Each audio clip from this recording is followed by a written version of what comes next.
아멘. 안들 하셨습니까? 오늘은 죄인으로 호송되나 영광의 사신으로 입성하다라는 제목으로 하나님 말씀 나누고 기도하도록 하겠습니다. 여러분, 우리가 TV를 보면 종종 사극에서 조선시대를 이제 배경으로 하는 그런 사극들을 보면 죄인이 귀향을 가는 장면들을 종종 보게 되죠. 죄인들이 귀향을 가는 그런 장면들을 보게 되면 그 죄인을 호송할 때 그 모습을 보면 여러분 어떻습니까? 병사 몇 명, 포졸 몇 명 이렇게 붙여가지고 그렇게 보내는 부분들이 거의 다수라고 할 수 있습니다. 조금 연로한 사람을 귀양 보낼 때는 이 말에다가 태워가지고 구르마처럼, 그런데 거기도 칼을 채워가지고 앉아서 그냥 이렇게 보내잖아요. 그런데 거기도 마찬가지로 그 모습을 보면 그것도 좀 초라하다 이렇게 할 수 있겠죠. 죄인을 호송하거나 압송할 때 또는 귀양을 이렇게 보낼 때 왕의 행차처럼 대규모의 군사들을 동원하여서 호송하거나 호위하는 그런 일은 결단코 없습니다. 죽으면 죽는 거고 그런 형태의 모습들이 굉장히 많습니다. 로마 시대도 여러분 그렇습니다. 그런데 오늘 굉장히 이례적이면서도 이상한 한 죄인의 호송 장면이 여기에 나타나 있습니다. 이 정도면 어느 왕의 행차라고 해도 무방할 정도이고 어느 귀인의 행차라고 해도 무방할 정도입니다. 그런데 오늘 다름 아닌 한 죄인의 호송을 여기에서 이야기하는데 굉장히 어느 죄인의 그런 일반적인 호송이 아니라 굉장히 이상하면서도 이례적인 호송의 그러한 모습이 여기에 나타나고 있습니다. 다름 아닌 이제 사도 바울을 예루살렘에서부터 가이사라로 호송하는 그런 장면이 되겠습니다. 여러분, 우리는 지난 시간까지 사도 바울이 예루살렘에서 그 백성과 공회에 예수 그리스도를 전거한 그 내용에 대해서 살펴보았습니다. 성령께서 결박과 환난이 기다린다고 했던 예루살렘에서 실제로 사도 바울은 그 몸이 바로 만신창이가 되었던 모습을 우리가 보았지요. 그러나 복음을 위해서 죽을 것도 각오한 사도 바울이었지 않습니까? 자기 백성들에게 잡혀서 몸이 갈기갈기 찢기고 이렇게 찢기고 저렇게 찢겼음에도 불구하고 그 백성 가운데 예수 그리스도를 전거하였고 감옥에 갇힌 죄인의 신세가 되었지만 다시 한번 공회에 서서 그 백성들에게, 그 백성의 지도자들에게 예수 그리스도를 전거했던 모습을 우리가 보았습니다.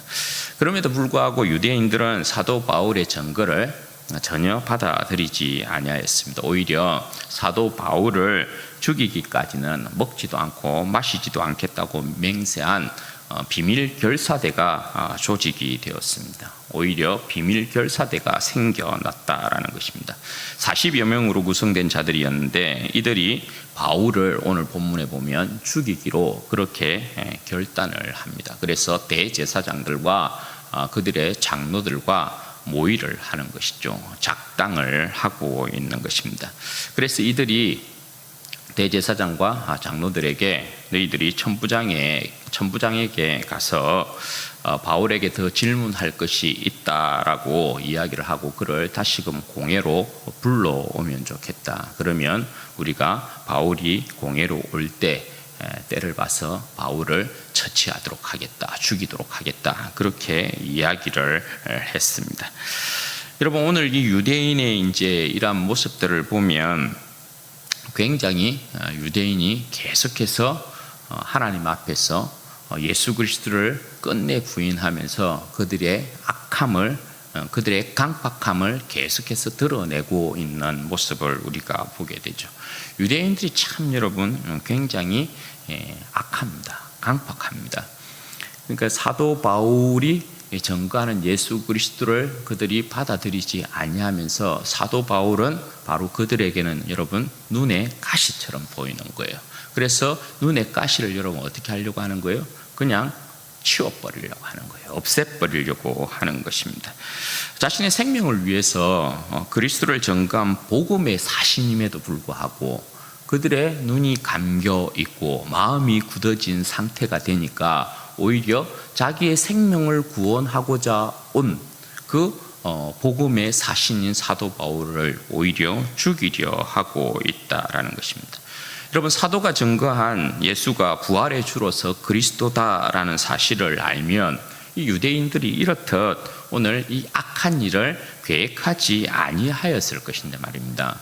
이들이 예수 그리스도를 부인하고 진리를 온전히 분별하지 못하니까 지금 이러한 모습을 드러내고 있는 것입니다. 그러니까 지금 유대인의 모습은 그야말로 진리를 따라가고 있는 모습이 아니에요. 사람이 진리를 분별하지 못하면 오직 자신의 생각, 자신의 고집, 그리고 자신의 감정에 충실할 뿐인 것이죠.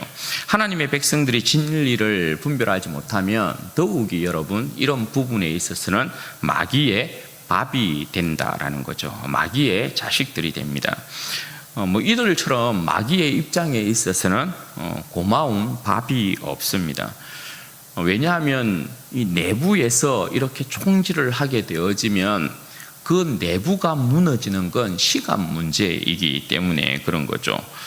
결국 여러분 이들의 그릇된 열심이 마귀의 도구가 되는 그런 결과적인 모습을 우리가 보게 되잖아요. 그래서 여러분 따라오는 현상이 뭡니까? 따라오는 여러분 결과가 뭡니까?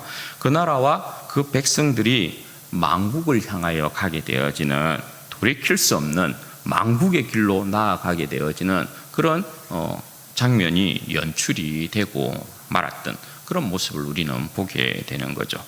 그런데 여러분 이들의 이제 음모가 우연찮게 바울의 생질 조카에게 들리게 돼요. 낱말은 새가 듣고 반말은 지가 듣는다, 그런 우리의 속담이 있잖아요. 어떤 경위로 바울의 생질이 이들의 음모를 들었는지는 명확하게는 알 수가 없어요. 오늘 본문의 말씀에 보면 이 조카가 직접 들었던 것인지 아니면 그들이 매복해 있다는 걸 어느 누구를 통해서 들었는지는 정확하게는 알지 못하는데, 어쨌든 바울의 생질 조카가 이 소식을 들었다라는 것입니다. 여기에서 여러분 중요한 건 이제 뭡니까? 우연이든지 간에 필연이든지 간에 확실한 것은 주님께서 역사를 주관하고 계신다라는 것이에요. 여기에서 우리가 알 수 있는 건 뭐냐면 바울의 생질이 이 음모에 대한 부분을 들었다라는 것은 하나님께서 우연과 필연 어느 것이든지 간에 하나님께서 바울의 생질의 그 귀에 이 음모를 들리게 했다라는 것입니다. 그러니까 주님의 도우심인 것이죠. 왜냐하면 결국은 여러분 바울의 생질이 이 소식을 알게 됨으로 말미암아서 바울은 생명에 있어서 보호를 받게 되는 결과를 가져오기 때문에 그래요. 하나님께서 그 백성을 지키시고 보호하시고 하나님의 선한 역사 가운데로 인도하심에 있어서는, 그러니까 그 어떤 우연도 있을 수 없어요. 우연조차도 뭐예요? 하나님의 주권 아래서 이루어지는 하나님의 역사인 거예요. 바울의 생질이 이런 음모를 듣고 바울에게 알려주는 이 모습에서 우리는 이것을 알 수 있는 거죠. 그래서 바울의 생질이 이 소식을 감옥에 갇혀있는 그 로마 영내에 이렇게 갇혀있는 바울에게 이 소식을 알립니다. 그 소식을 듣고 바울은 백부장을 불러서 조카를 천부장에게 인도해 주면 좋겠다, 그렇게 이야기하죠. 그래서 백부장은 그 조카를 천부장에게 인도를 해 줍니다. 그리고 천부장이 그 소식을 듣게 됩니다. 그러면 여러분 천부장은 그 소식을 듣고 이제 어떤 결정을 내리느냐? 천부장은 바울을 결박한 장본인 아니겠습니까? 따라서 이 천부장이 바울에 대한 이제 조치를 하게 되어지는데 가이사라로 호송하기로 그렇게 결정을 하게 됩니다. 가이사라는 당시에 로마 총독이 머물고 있었던 곳이었어요.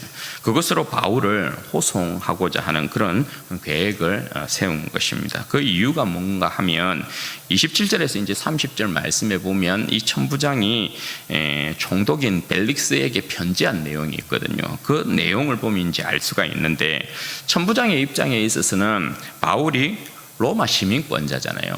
어쨌든 유대 지역에 있어서 예루살렘에 있어서 소요가 있었는데 천부장이 봐도 바울이 어떤 범법한 내용은 없는 것 같고 그들의 종교와 관련된 이야기 내용이란 말입니다. 그리고 또 바울을 이렇게 살펴보니까 바울이 로마 시민권자예요. 로마 시민권자가 여러분 죄도 정치 아니하고 죄도 이렇게 완전히 어떤 죄라는 것을 이렇게 판결이 나지 않는 상태에서 벌을 받거나 죽임을 당하거나 이런 일은 있을 수 없잖아요. 그러니까 천부장에게 있어서는 바울이 그와 같은 일을 당하면 무한 자기 책임으로 그것이 돌아온단 말입니다. 따라서 로마 시민권자인 바울을 보호함과 동시에 자신이 이제 편지를 쓸 때 내가 이런 로마 시민권자인 바울을 저들의 무리에서부터 내가 지켰습니다. 자신의 어떤 공로를 어필하는 거죠. 그래서 뭔가 출세에 뭔가를 좀 얻으려고 하는 그런 이제 모습이 여기 하나 있는 거고요. 또 하나는 여러분 뭡니까? 유대인들의 항소가 있었다라는 것입니다. 유대인들이 당신 앞에서 이 바울을 고소하고 당신 앞에서 이렇게 이야기하기를 원합니다. 판결받기를 원합니다. 그렇게 이제 그 요청이 있었다라는 것입니다. 이와 같은 이유로 이제 바울을 호송하게 되는데요. 이 호송 장면이 이제 압권인 것입니다. 오늘의 본문의 내용에 있어서 굉장히 우리가 눈여겨봐지는 그러한 이제 장면이죠. 바울은 어쨌든 지금 제수의 신분 아니겠어요? 그런데 바울을 호송하기 위해서 이 천부장이 어떤 지시를 내립니까? 23절 말씀에 보면 백부장 두 사람을 불러다가 사도 바울을 호송하기 위해서 보병 200명을 준비하게 만들고 기병은 70명을 준비하게 만들고 창병은 200명을 준비하도록 그렇게 지시를 하고 있어요. 그러니까 여러분 이건 당시에 예루살렘에 주둔하고 있었던 로마 군인이 1000명 아닙니까? 천부장이 관리하고 있었으니까 그 군사의 절반을 내어놓고 있는 거예요. 죄인을 호송하는데 이런 일이 있을 수 없단 말입니다. 이건 이 정도면 왕의 행차 때 왕을 호위하는 그러한 호위 장면하고도 견줄 수 있는 그런 이제 모습이에요. 그런 모습이라고 해도 과언은 아니란 말입니다. 무슨 여러분 고소당한 죄인을 보호한답시고 예루살렘의 병력 반을 떼냅니까? 그런 일이 여러분 있을 수 없죠. 그러니까 일반 백성들이 볼 때는 사람들이 볼 때는 어느 귀인이 도대체 어떤 사람이 가길래 저와 같은 군사들이 그 사람을 호위하고 있는가 호송하고 있는가 그렇게 이제 보이겠죠. 그러니까 왕의 행차가 있는 것인가 어느 귀인의 행차가 있는 것인가 그렇게 이제 생각할 수 있는 정도의 대규모의 병력을 그렇게 준비를 하고 있다라는 것이에요. 그렇게 사도 바울을 이 사람이 가이사라로 천부장이 온전히 호송하기 위해서 또 낮에 움직이지 않습니다. 오늘 본문 말씀에 보면 여러분 어떻게 돼요? 밤 3시 이렇게 되어 있잖아요. 그러니까 밤 3시면 지금으로 치면 9시에서 한 10시 정도 그렇게 호송 작전을 시행하고 있는 것이라고 할 수 있습니다. 그렇게 이제 사도 바울이 가이사라로 가게 되는데 여기에 보면 예루살렘에서부터 안디바드리까지는 한 64km 정도가 됩니다. 64km 정도가 되는 데는 이 모든 군사들과 함께 도보로 이렇게 움직이게 됩니다. 그리고 또 사도 바울을 위해서 짐승을 준비하라고 이야기하고 있잖아요. 그러니까 안디바드리에서부터는 기병이 사도 바울의 또 호송을 전적으로 이렇게 맡게 됩니다. 70명이. 그러니까 이건 작은 숫자가 아니거든요. 그렇게 해서 가이사라까지 40km 정도가 되는데 그렇게 사도 바울을 호송을 하고 있는 것입니다. 그러면 여러분 이 장면에서 주님께서 진짜 그 백성 가운데 보여주고 싶은 이야기하고 싶은 내용이 뭐겠어요? 여러분 모든 땅의 임금들의 머리가 되신 분이 우리 주님 아니십니까? 그죠? 죽으시고 부활하심으로 말미암아 죄와 사망의 권세를 이기신 분이 모든 땅의 임금들의 머리가 되시는 것이죠. 주님이 왕 중에 왕이란 말입니다. 따라서 이 모습은 주님께서 다스리시는 세상 권세를 통해서 그 어떤 악한 세력도 주님의 사신을 해하지 못하도록 주님께서 그 군대까지도 동원하고 계시는 그 모습을 보여주고 있는 것이라고 할 수 있어요. 그러니까 사실 사도 바울은 그냥 어떻게 보면 죄인의 신분으로 호송되는 것 같지만 한편으로는 보면 주님의 시선에서 보면 뭐예요? 영광의 사신으로 주님께서 그 영광된 사신을 영광 가운데 인도하고 있는 그런 모습이라고 할 수 있는 것이죠. 그렇게 여러분 사도 바울은 죄인의 신분으로 가이사랴에 호송되고 있는 것이지만 죄인의 모습이 아닌 영광된 주님의 사신으로 보호받으면서 가이사랴에 입성을 하고 있는 것입니다. 여러분 이와 반대로 바울을 죽이겠다고 결심한 40여 명의 비밀 결사대가 있잖아요. 유대인들. 이들이 사도 바울을 죽이기로 모의하고 그렇게 이제 작정을 하고 난 이후에 이들의 여러분 계획은 어떻게 되었습니까? 이후에 보면 이 40여 명이 어떻게 했다에 대한 부분이 단 한 줄도 여러분 나오지 않습니다. 단 한 줄도 40여 명이 어떻게 했다에 대한 바울을 어떻게 위협했다라든지 이런 내용이 한 줄도 여러분 기록되어 있지 않습니다. 그건 여러분 뭘 이야기하는 것일까요? 저들의 계획은 그야말로 하나님 앞에서 물거품이 되었다라는 것을 이야기하는 거예요. 헛된 것이 되었다라고 이야기하는 거예요. 저들의 각오는 비록 비장했지만, 그죠? 자기들 나름대로 사도 바울을 죽이기까지는 내가 먹지도 마시지도 않겠다. 나름 비장한 거잖아요. 비장했잖아요. 그런데 주님 보실 때는 어떻다고요? 웃기는 거예요. 주님 보실 때는 저들의 비장한 각오가 너무 웃긴 거예요. 그러니까 이건 뭘 이야기하는 것이겠어요? 인간의 계획은 헛되요. 주님께서 허락하지 않는 인간의 모든 계획이라는 건 역사에 절대 나타나지 않아요. 네. 주님께서 허락하셔야지만 악도 역사에 쓰여지고 나타나요. 그리고 그 악도 결국은 선하신 주님, 주권자인 주님의 그 역사 가운데 편입돼요. 그러니까 역사의 주관자는 여러분 누구라고요? 우리 주님이시라고요. 네. 아무리 악한 일을 계획해도 주님께서 허락하지 아니하면 이루어지지 않습니다. 주님의 뜻만이 온전히 선다. 그거 이야기하고 있는 거죠. 이렇게 여러분 사도 바울이 가이사랴에 도착해서 드디어 총독 벨릭스 앞에 서게 됩니다. 벨릭스가 천부장이 보낸 이 편지를 읽어보니까 바울은 죄가 없습니다. 그리고 바울의 출생이 어딘지를 물어보니까 길리기아에서 태어난 로마 시민권자예요. 그러니까 여러분 이 벨릭스가 이제 바울이 바로 압송되었는데 간단한 이제 신분 조회만 한 것이라고 볼 수 있거든요. 사도 바울이 또 로마 시민권자이고 이 천부장의 편지를 읽어보니까 그다지 죄는 없는 것 같고, 그런데 어쨌든 사도 바울은 고소를 당한 사람이잖아요. 그러니까 완전한 자유인으로서 이렇게 풀어주지는 않는데 벨릭스가 여러분 어떻게 합니까? 사도 바울을 35절 말씀에 보면 어디에 둡니까? 헤롯궁에 둡니다. 굉장한 여러분 여기에도 반전이 있는 거죠. 여러분 고소당한 사람인데 어쨌든 사도 바울은 고소당한 사람이거든요.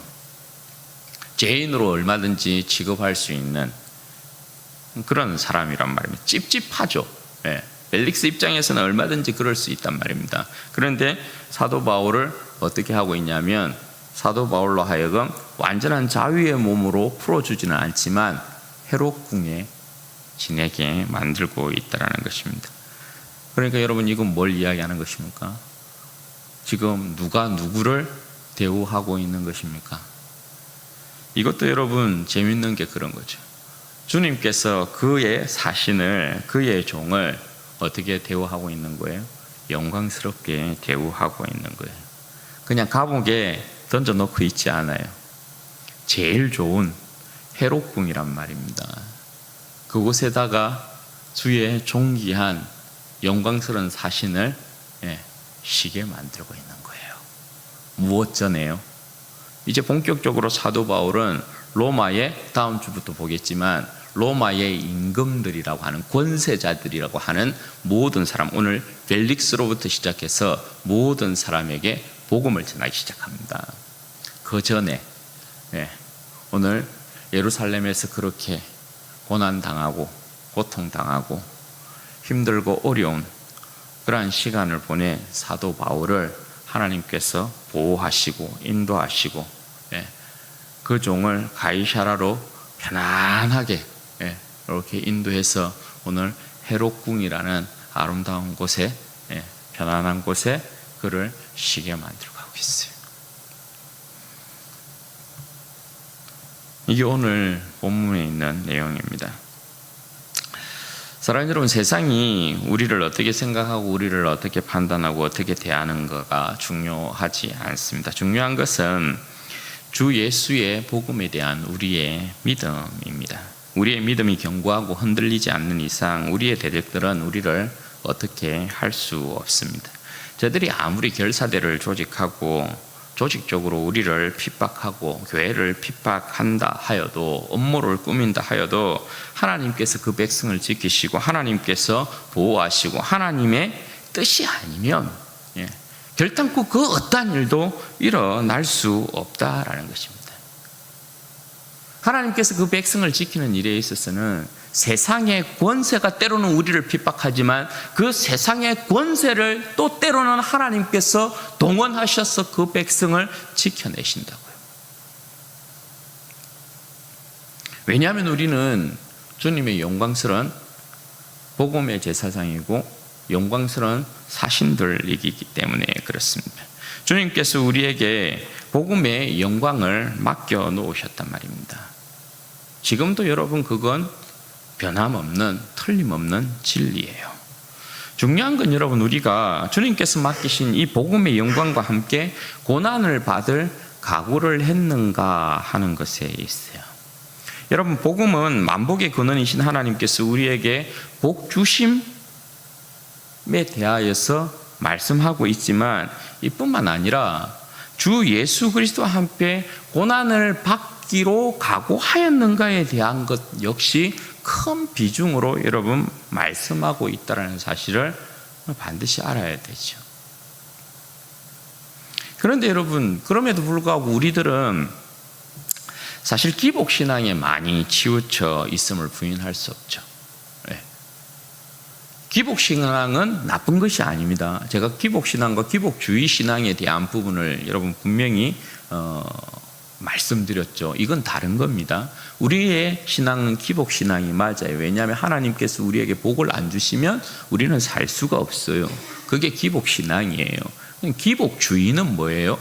기복주의는 오직 자신의 행복을 위해서 하나님을 이용해 먹는 이거는 뭡니까? 사실 가면을 쓰고 있는 기복주의 신앙은 종교의 힘을 빌려서 자기가 잘 먹고 잘 살기 위한 종교성을 나타내는 껍데기밖에 없는 신앙인의 모습을 이야기한다고요. 그러니까 이건 아니에요. 기독교의 신앙은 여러분 기복신앙이 맞죠? 하나님께로부터 우리는 복을 받아요. 그래야 살 수 있어요. 그런데 여러분, 문제는 뭐냐 하면 그런 기복신앙의 치우침이 우리 신앙의 기준이 되어버렸다는 거예요. 복음과 함께 고난을 받는 신앙은 외면당하고 또 때로는 부인하게 되고 우리의 신앙의 좋고 나쁨에 대한 부분을 오로지 뭘로 판단해요? 기복신앙으로만 판단하려고 하는 거예요.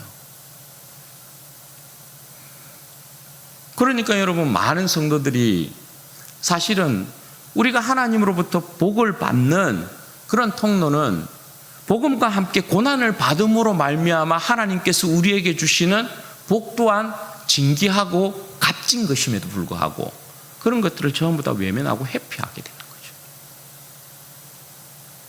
뭔가 고난의 문제가 오면 우리 가운데 삶에 힘들고 어려운 문제가 오면 전부 여러분 우리는 어떤 잣대를 댑니까? 저 사람 뭔가 잘못해서 그럴 거야. 저 사람 뭔가 죄를 지었기 때문에 그럴 거야. 전부 이런 시각으로 잣대를 댄다고요. 예. 그런 모습이 여러분 절대 옳지 않아요.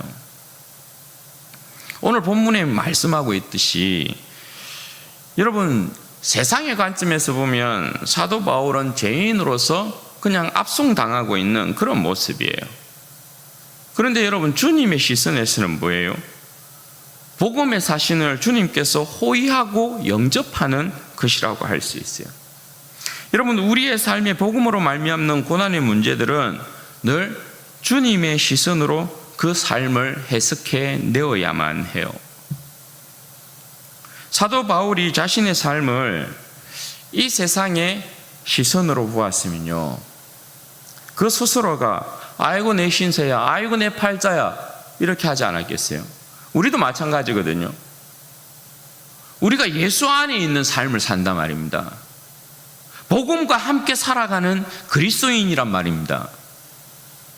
그러면 내 삶에 어떤 힘들고 어려운 고난의 문제가 닥칠 때 말입니다, 내가 아이고 내 팔자야, 뭐 예수를 믿어도 왜 이 모양이고, 아이고 힘들어 죽겠다 왜 내 삶에는 이런 문제들이 계속했어요? 왜 내 삶에는 이러한 문제들이, 이러한 고통들이, 이러한 시련들이? 그러면 여러분 세상의 어떤 관점으로 보면 어때요? 팔자 타령할 수밖에 없는 거예요. 우리의 신앙의 삶이. 그런데 여러분 주님의 시선으로 보면 뭐예요?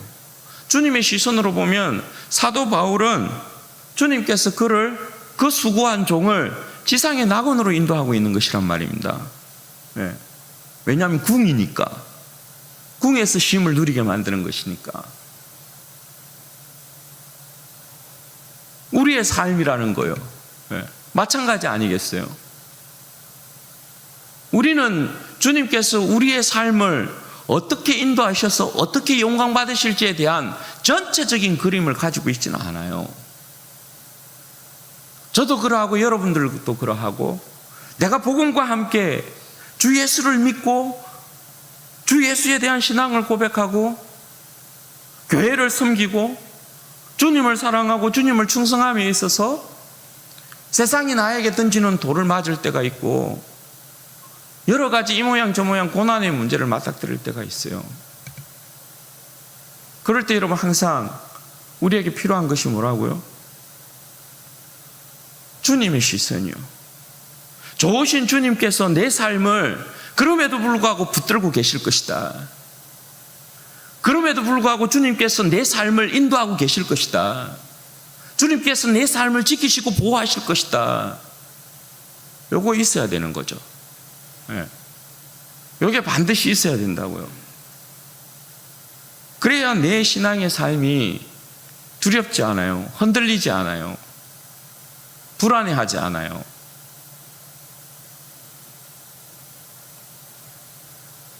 그러니까 여러분 사실 복음과 함께 고난받는 삶에 대한 부분을 우리가 두려워해서는 아니 되죠.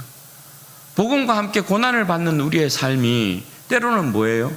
우리를 더 없는 영광으로 우리를 초대하고 인도하는 방법일 수 있다는 거예요. 네. 그걸 우리는 기억하고 있어야 돼요.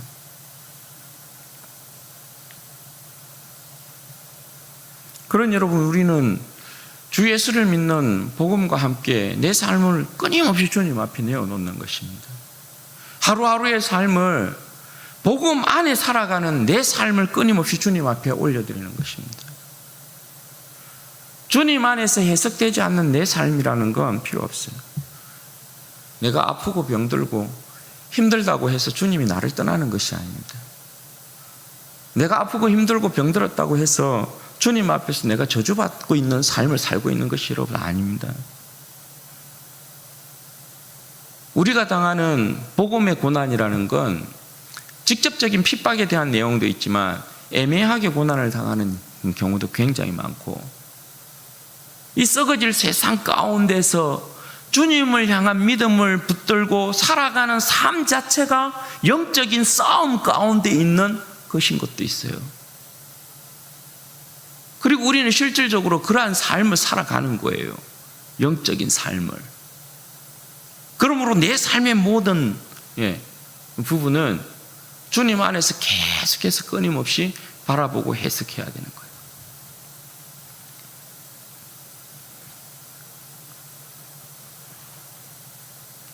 주일 오후에 이제 전도를 하고 이렇게 오는데 요즘이 이제 좀 덥잖아요.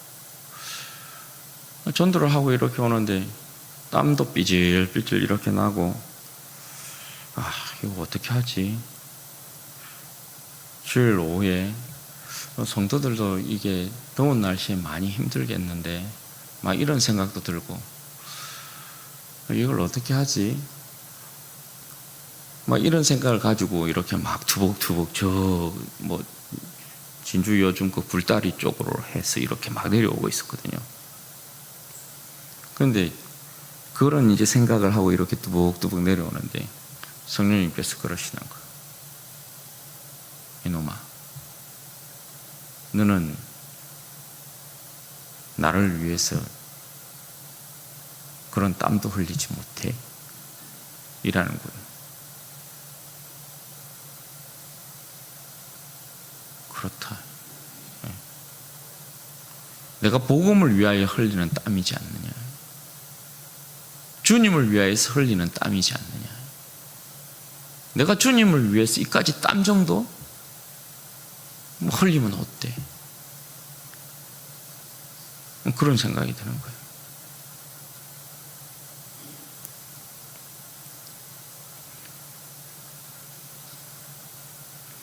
여러분, 우리의 삶은 그 어떤 모습에서도 주님이 우리와 함께 하고 있다는 것을 여러분 기억하셔야 돼요.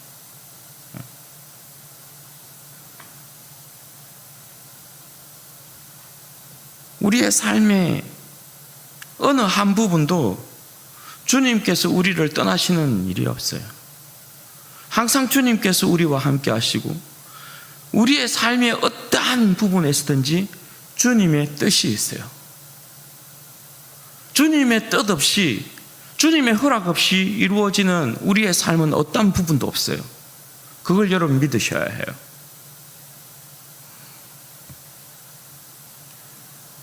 주님은 세상은 몰라도, 우리도 우리 자신을 알지 못하지만 주님은 우리에 대한 자신의 계획이 있어요. 뜻이 있어요.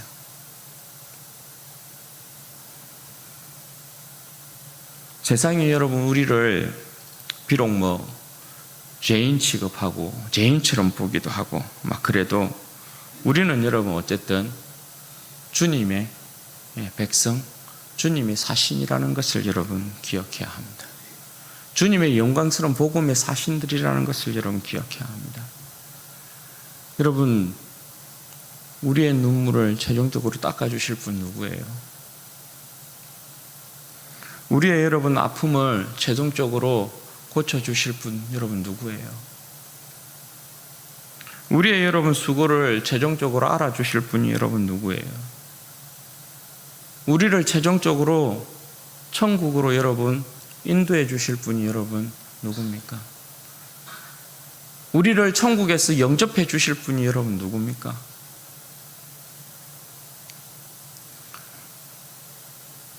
오늘 요 장면이요, 벨릭스가 사도 바울이 길리기아 사람인 줄 알고 고소당한 사람이지만 그가 로마 시민권자이므로 헤롯 궁으로 그를 인도했던 것처럼 주님이 여러분 우리를 알아요. 주님이 우리가 그의 영광스러운 사신이라는 걸 알아요. 우리를 아는 주님께서 우리를 반드시 영원한 그의 나라 천국으로 인도하실 것이에요.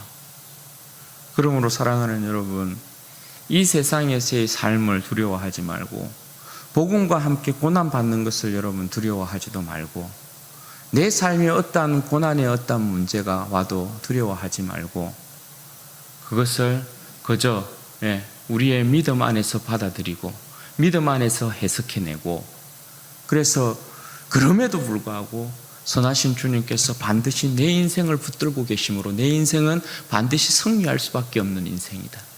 주님께서 나를 그의 영원한 집으로 인도하여 주실 것이다. 그러한 믿음 가운데서 여러분, 우리에게 주어진 삶을 넉넉히 이겨내게 되시기를 바라고, 우리 사랑하는 모든 성도들이 우리 주님께서 그의 영원한 나라에 우리를 인도하셔서 영원한 평강과 쉼을 주시는 그러한 복을 누리게 되는 그런 복된 역사가 있기를 주님의 이름으로 축원드립니다. 같이 한번 기도하십시다. 여러분, 이 시간에 기도할 때에 그렇게 좀 기도했으면 좋겠습니다. 여러분, 이 땅에서의 삶이 비록 우리의 뜻대로 되지 아니하고, 또 우리는 이 땅에서 이 모양 저 모양 세상으로부터의 핍박을 당하는 부분들이 있고, 우리의 삶 가운데 또 여러 가지 싸움들이 있는 줄 압니다. 그러나 여러분, 우리는 영광스러운 주님의 백성이고요, 또 복음의 사신이라는 것을 여러분이 기억하셔야 합니다. 주님은 우리의 인생에 대한 계획을 가지고 계셔요. 우리는 알지 못해도 주님은 우리를 아시는 분이시죠. 주님은 우리를 지키시고 보호하실 것입니다. 끝까지 주님께서 우리를 인도하여 주실 것입니다. 흔들리지 않는 믿음 가운데 하나님, 저로 하여금 이 세상 가운데에서 살아가게 하여 주시되 내 인생을 주님 앞에 온전히 내어놓고 복음과 함께 고난을 받기를 두려워하지 아니하고 복음 앞에 온전히 내어드리는 내 인생, 복음 앞에 충성하는 인생 되어질 수 있도록 우리 하나님 역사하여 주시옵소서. 흔들리지 않는 믿음 가운데 주님을 끝까지 섬기고 충성하는 그리스도의 사신이 되어지도록 은혜를 주옵소서. 우리 주여 한번 부르시고 기도하십시다. 주여